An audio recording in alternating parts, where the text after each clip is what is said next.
Praise lord. ఈరోజు వాక్య ధ్యానాంశంగా మత్తయి సువార్త 16వ అధ్యాయము 17వ వచనం చదువుకుందాం.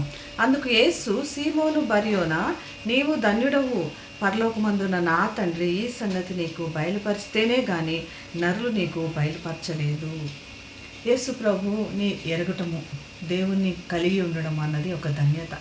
ఈ లోకంలో ధన్యులముగా జీవించడం అన్నది దానికోసమే యేసు ప్రభు మనల్ని దేవుడు ఏర్పాటు చేశాడు.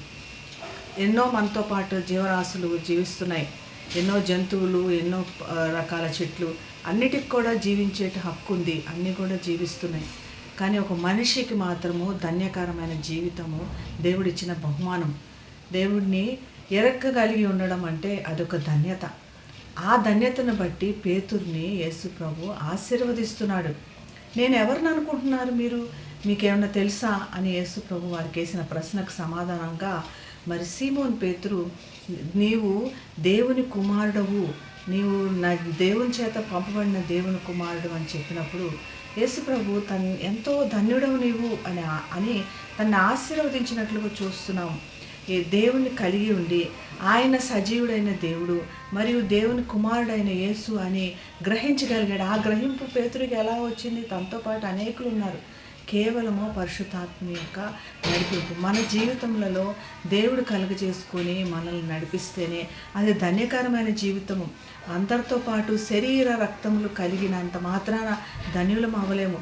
ఇంగ్లీష్లో మనకి రాసినట్లుగా బ్లడ్ అండ్ ఫ్లెష్ అని కనపడుతుంది, ఇక్కడ శరీరము అని కనపడుతుంది.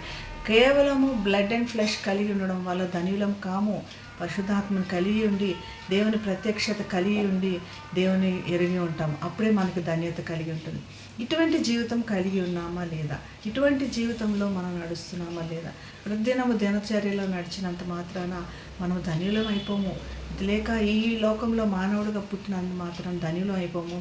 క్రైస్తవులం అయినంత మాత్రం ధన్యులం అయిపోము. దేవుణ్ణి ఎరిగి ఉండి ఆయన్ని కలిగి ఉండితే ధన్యులం అవుతాం. ఒకసారి మనల్ని మనం పరీక్షించుకొని ఇటువంటి జీవితం జీవిస్తున్నామా తెలుసుకుందాం. దేవుడు అటువంటి కృప మనందరికీ దయచేయక ప్రార్థన చేసుకుందాం. మహాగండమైన యేసయ్య, పాత్ర నిన్ను ఆరాధించి హెచ్చిస్తున్నాం ప్రభా.